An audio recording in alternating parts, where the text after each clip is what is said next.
Even more importantly, Governor Hochul's policies and programs have helped make college more accessible and more affordable for many of the underrepresented populations that community colleges like ours strive to serve. Governor Hochul knows the most essential building block of a strong state with a thriving economy is an educated population, and to put it simply, she has worked tirelessly to ensure that everyone has the resources to earn a high-quality education, to succeed and pursue their dreams and a brighter future right here. I'd like to thank Governor Hochul for her tremendous support and for taking the time to be with us here today.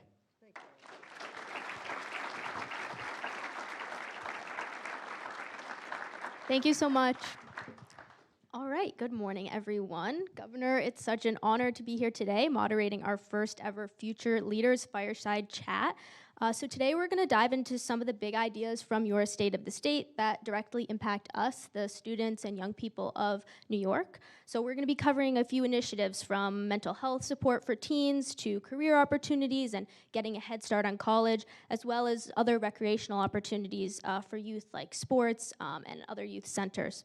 So I'm excited to also share a couple thoughtful questions from some of our students in the audiences. So let's dive right in.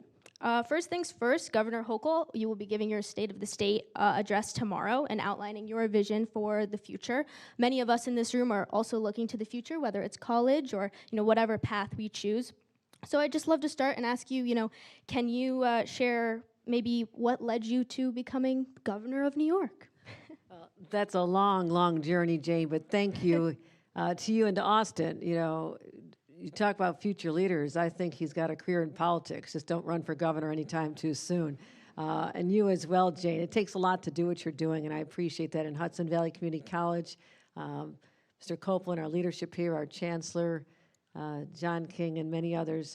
Thanks for having me. It's great to see you. Didn't all mind getting out of school today anyhow, right? Okay. I thought this was a great opportunity. Becoming governor was nothing I ever entertained in my entire life, ever.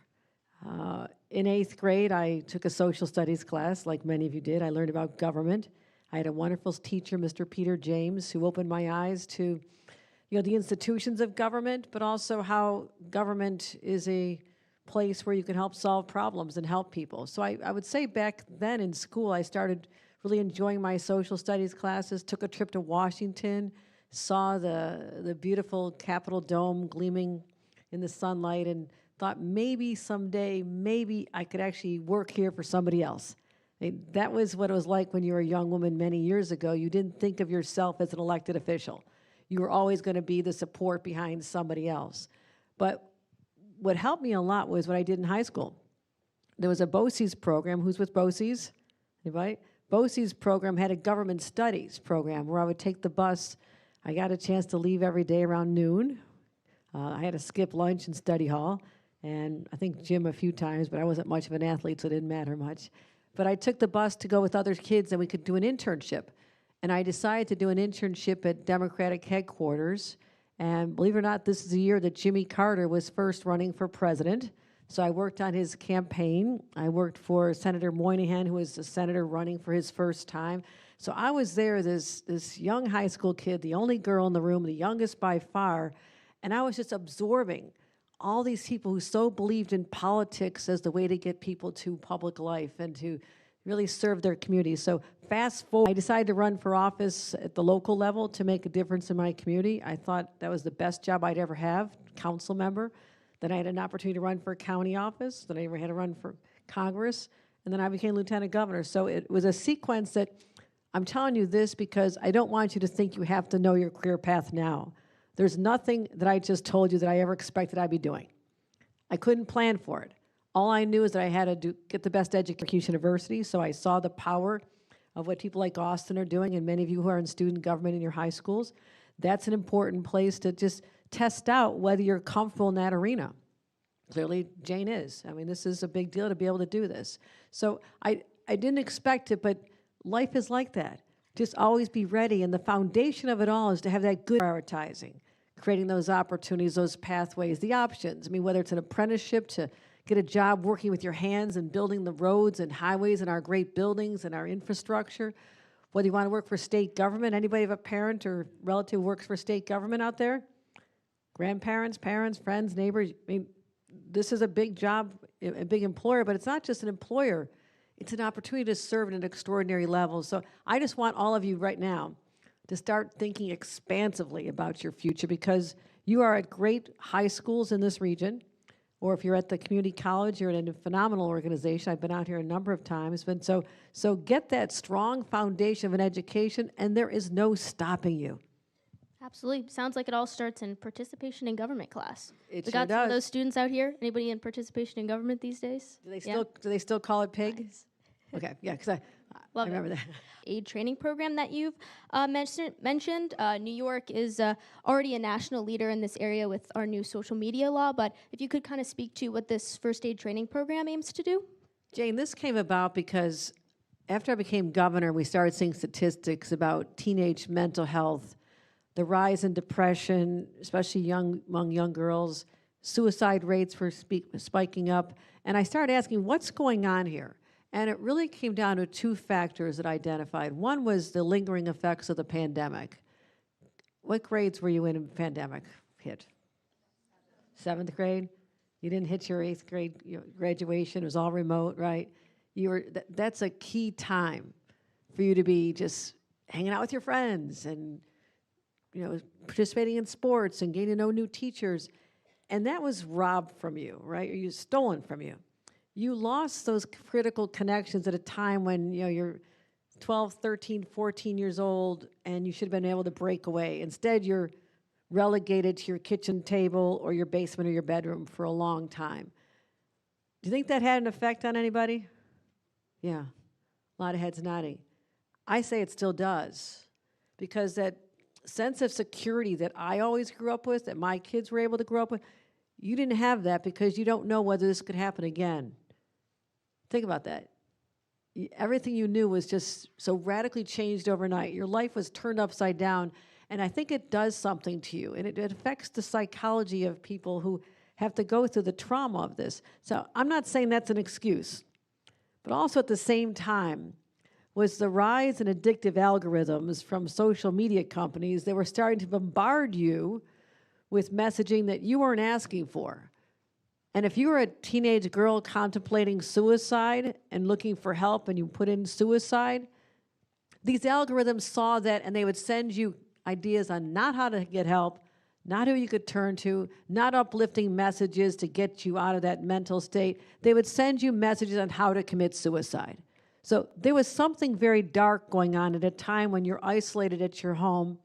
And I wanted to study that, but I started seeing that mental health has become a real issue for teenagers. And I'm a mom, and I wanted to help. So I said we should do much more. And I also know your best friends, your classmates, spend a lot more time with them than you do your parents. Your classmates can be that helpline for you. So let's give you training. Let's let you see the signs that you're not sure what they mean, but if we can give 10th graders and others sort of tools to know what the signs are and how to counsel someone through a tough time, you could be literally the person who saves a friend's life. And that's powerful. We also want to make sure that there's mental health services in every high school, in every grade school. I went to one grade school and they said 40% of the students there were suffering from mental health challenges. I mean, that was never that case. It was absolutely unheard of. So I'm not saying it's anybody's fault. It's absolutely not. But we as the adults and the policymakers have to recognize that you need some help. And I want you to have that freedom to blossom into highly functioning adults who are not held captive to these algorithms that are bombarding you all the day long, holding you captive. We got to talk about cell phones in schools. We won't do that today because it'll make me very unpopular, I'm sure. But I did enough roundtables with teenagers in schools even around here. They told me, one young woman said, you've got to save us from ourselves. We can't put it down because we're afraid we're going to miss something. Someone could be getting together in the girls' room right now, and I can't miss it. They're going to be talking about a party. They're going to be talking about what I'm wearing. They're mocking me out and bullying me. There's so much pressure on all of you, and I've got to help you with that. That's my job. Absolutely. Thank you so much.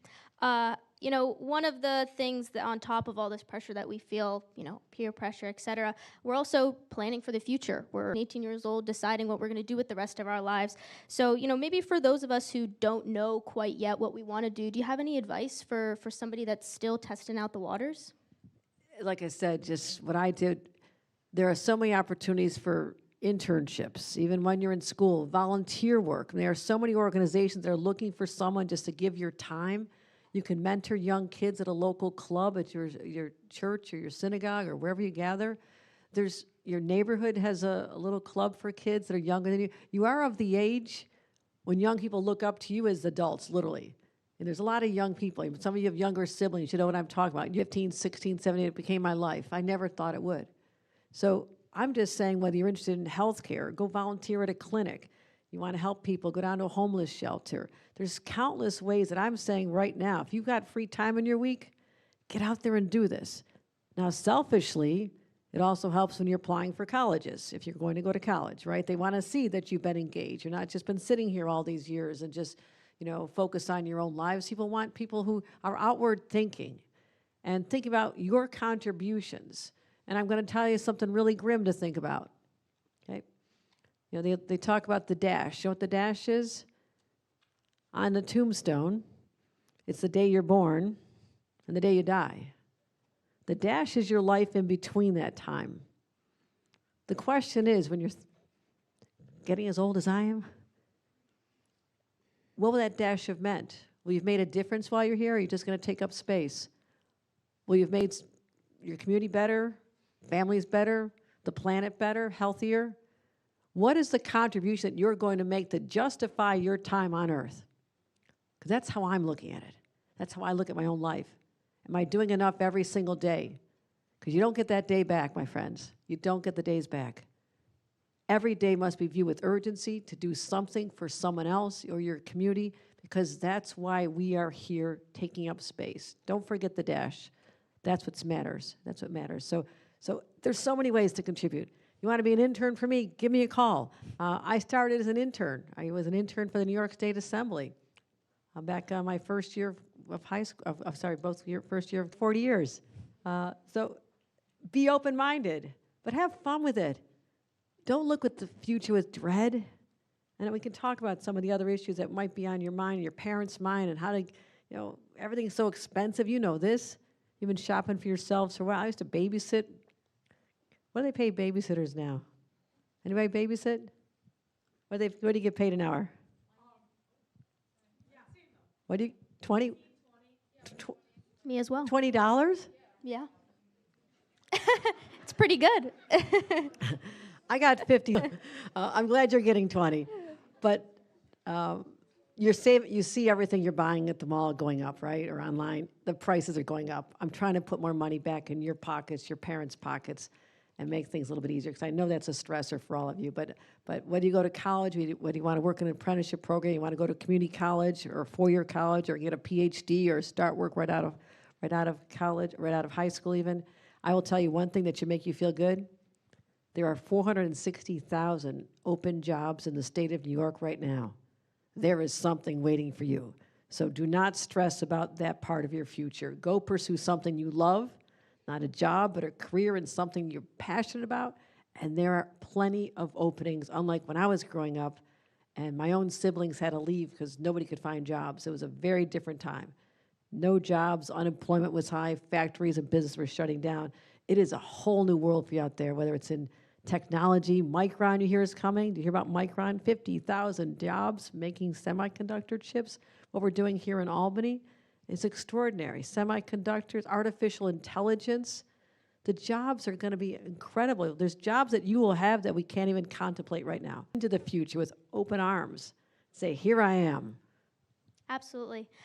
You touched on a little bit of perhaps what students are dreading as they look to the future, right? I think one of the biggest things in that department is climate change. You mentioned the dash. I think a lot of us wonder if, the year on the end side of that dash is going to be determined by our own life, or it's going to be determined by how viable the planet is to live on. So I'd love to touch on a question from Maya Preston from Columbia High School, and she asks, As climate change becomes an increasing concern, what kinds of initiatives do you plan to take to mitigate the effects in New York? Outstanding question, and this should be on all your minds, and I'm sorry you have to worry about it. I really am.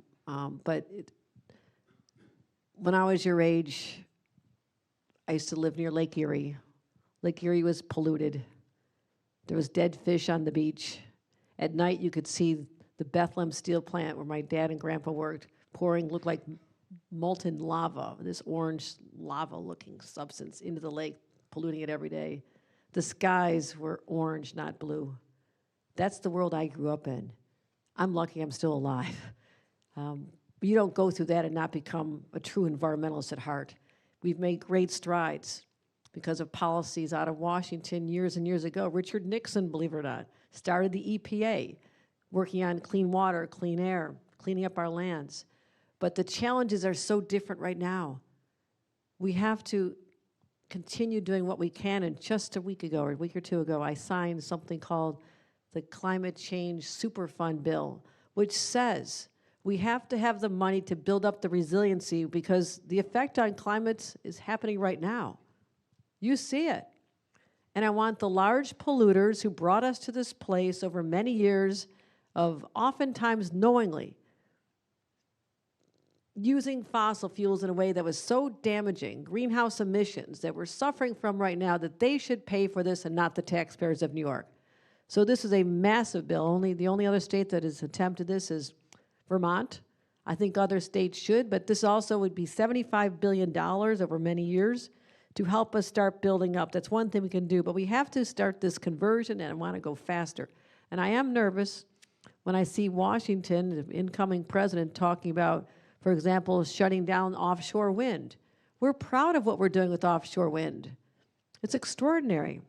Manufacturing component parts up here in the Albany area, shipping them down the Hudson, so these wind turbines are creating energy, clean energy, renewable energy off the shore of Long Island. I mean, this is the future. But also geothermal. We're bringing transmission lines of hydroelectric power down from Quebec right past here, so we don't have to be using traditional fossil fuel energy. And also we should be converting into nuclear as well. And I'll tell you, people worry about nuclear. It was terrorized all of us when I was growing up. But I'm telling you right now, this is the way we have to do it. We have to find all the above in terms of renewables and wean ourselves off the fossil fuels that have brought us to this place. What I've said before is that we're the first generation to really feel the effects of climate change. But we're the last one that can do something about it. That is our responsibility to you. Wildfires never happened like this in a place like Los Angeles, but we had our own wildfires right here in the Hudson Valley just last summer. We had more tornadoes in the state of New York last summer than all of Tornado Alley combined. We had the most deadly blizzards in history, 7 feet of snow in my hometown last year or 2 years ago. It's happening. And I know this is frightening, but we are all doing something about it. And we have to continue working, not just as one state. We need all 50 states. We need every country on this planet to understand that we know the answers. It is not hard to figure out. We know what we have to do. We just have to have the moral courage to do it. And we sure have it here in New York, but we have to get others to follow us as well. Absolutely. You touched on just now having, our entire nation come together and to help us work on these big issues. And I think another issue that young people are particularly identifying with right now is in the wake of the November election and seeing that the majority of New Yorkers vote opposite to how the nation ended up choosing. And so I think this speaks well to one of our next questions. It's from Shava Thiel at Avil Park High School, and she asks, as Inauguration Day approaches, how do you plan to navigate agenda differences between your administration and the incoming presidential administration? No, this is very important. I represent every New Yorker, regardless of party, regardless of whether they'll ever vote for me or who they voted for the incoming president. It does not matter. It's my responsibility to represent all the voices of this state. I will carry that knowledge and that belief that I have an important responsibility to represent our interests when it comes to my relationships with Washington and the incoming administration. I have to do that. I can't say I'm not going to work with you because I disagree with you. that doesn't get us where we need to go. I've always been a collaborative individual. I'll stand up for our rights. I will fight like hell to protect the rights of New Yorkers and those we hold dear and cherish, reproductive freedoms, the right to a clean environment, invest in education, and take care of issues like homelessness and people in struggling. I will always do that, stand up for our LGBTQ plus community, any community that's under assault. I will stand up strong, and I've conveyed this in conversations I've already had. But there's no reason why, if someone wants to help New York, that I won't be their strongest ally in making that happen, whether it's helping bring more dollars to support after-school programs or lunch programs. We're going to do free lunches and breakfast for kids to take away that stigma that happens when your parent doesn't make enough money and you have to be that young person. Everybody knows you're the one who's getting that free food. It sticks with you. But if Washington helps us with many of these programs, at least now, I want to make sure that continues. Comes to that environment. I told you about offshore wind. They're threatening subsidies for offshore wind. Now, these newer technologies, they've been used in Europe for generations, it seems. They do cost money, so companies have to be incentivized to do this. They won't do it on their own, but at some point it'll make sense for them to do it and they won't need any subsidies. But let's make this the norm. Supporting renewables, but if Washington removes their support for it, it's going to be more complicated for us without a doubt. But I have to be persuasive and say, we're all in this together, and the money that we're spending from cleanup, from the environmental damage to communities, is obscene. We just had a 1,000-year flooding event on Long Island, Stony Brook University dorms. Kids were supposed to, young people were supposed to go in. They couldn't go, they were staying in hotels. The year before that, we had a 1,000-year flooding event in Hudson Valley, wiped out a downtown. The cost of restoring these communities back to what they were, it's enormous. So we're paying the price. I have to be able to persuade Washington, help us make these investments now. Don't take away incentives for clean energy, so we don't have to spend this money further down the road to repair communities that never should have been so damaged. So it's going to be complicated. It'll be issue by issue, I guarantee it, but I will roll up my sleeves and work with anybody who supports our values and will help New York. Yeah, definitely. And like you said, issue by issue. One last thing we wanted to touch on before we wrap up was another question in regards to abortion rights. Ariana Costello from Albany High School asks, in light of the ongoing national debate on abortion rights, how do you plan to position New York as a safe haven for out-of-state residents seeking abortion care, while also ensuring that New York's healthcare system can, accommodate this potential influx? Well, as soon as we found out that these Roe v. Wade, the law of the land for my adult life, that gave women the right to choose, have an abortion or not, once we knew that that was being struck down, I immediately put money into our healthcare programs so no one would be underserved. We wanted to expand the clinics, hire more people. $35 million we did immediately. We also knew then that we would be that safe haven for people, for women from other states. And it breaks my heart to hear the stories of women who've been traumatized and, have had their own health compromised or lost, a child that they wanted to have, but because of some health complication, it wasn't safe for them to deliver. Those are the stories that are coming out all over this country, and I feel so bad for the states. I mean, these are our sisters in those states as well. They're part of the American family, and they're suffering. So I said New York will be there, and half of all abortions are medication-assisted, medication abortions. And so we have doctors here in the state of New York that could be threat from being prosecuted in other states if they prescribe this through telemedicine and send the prescriptions to their patients in another state. Our laws now protect those doctors from prosecution. And anybody wants to test that, we're here to protect our medical providers. So didn't expect to have to do, but again, just being nimble and ready and proactive and sending a message of where we stand as New Yorkers, but also having the money to support them and put laws on the books that are necessary. And I work with the legislature very hard in the aftermath of the overturning of Roe v. Wade to make sure New Yorkers were protected, but also we could be there as a lifeline for women across the country. Absolutely. Thank you so much, Governor, for joining us today and sharing your vision to support students and families across New York State. So let's just give one final round of applause for the governor, everybody. Thank you, everyone. Thank you. That concludes our program. Please remain seated as we call your schools up for a photograph. Please use the door in the front left.